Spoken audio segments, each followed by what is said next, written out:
Mula sa stage ng pageant hanggang sa mga gown sa loob ng kanyang boutique, pinatunayan ni Belen Sarmiento na ang pangarap kapag sineseryoso pwedeng maging negosyo. May inspire sa kwento niya kasama si Dayan Medina Ilustre dito sa Negosyo Tayo.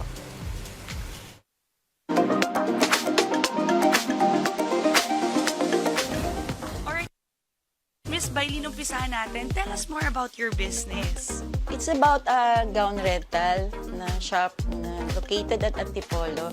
Nagpo-provide kami ng mga long gowns, ball gowns, also costumes, and Filipinianas. Miss Bailey, balita ko, housewife po kayo. Paano nyo naisip itong klaseng business? Are you really into designing clothes? Talaga bang nagbebenta na kayo ng clothes even before? Yung bata kasi ako, sumasali ako sa mga beauty contest. Wow!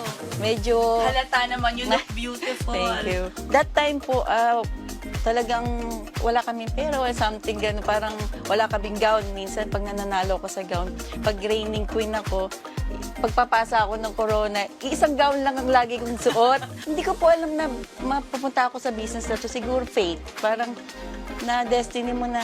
Ngayon, dati bata ko, wala kang masuot. Ngayon, ang dami mo ng gowns na ano. Balikan natin yung mga panahon na you were just starting, Miss Bailey. Can you tell us more about that story? Yes po, I only started almost mga 80 gowns lang meron ako. Kailangan lang kasi muna yung pwesto nyo and the rest, mga mannequin, hangers, etc. Kaya yun lang naman po yung mostly first mo ipoproduce para sa business lang na to. So where do you get your gowns? Ano ba po? May mga suppliers po ako na kinukuhanan kasi RTW gowns na lang yung inaano. Paano binago, Miss Bailey, ng buhay mo ng negosyong ito? From a housewife kasi, that time kasi yung OFW, yung husband ko, mag-i-stay na siya dito. Kaya naisip ko yun. Eh kaso nga po, nawala siya, nagkasakit siya, nawala nga siya.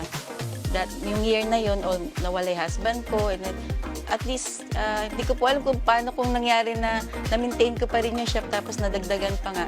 Siguro po, sipag na lang at saka kailangan kasi ilan din yung anak ko na umaasa, yung lang din ngayon yung business ko para dito sa mga anak ko. What advice can you give?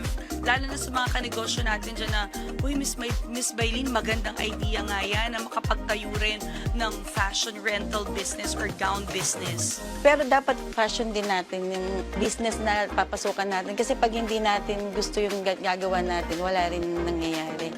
And yun nga, tiyaga lang po and kailangan yung service natin, good service talaga, na kailangan bumabalik yung client natin and sometimes yung mga referrals pa ng mga old clients natin, yun lang naman yung nag-aano ng business natin.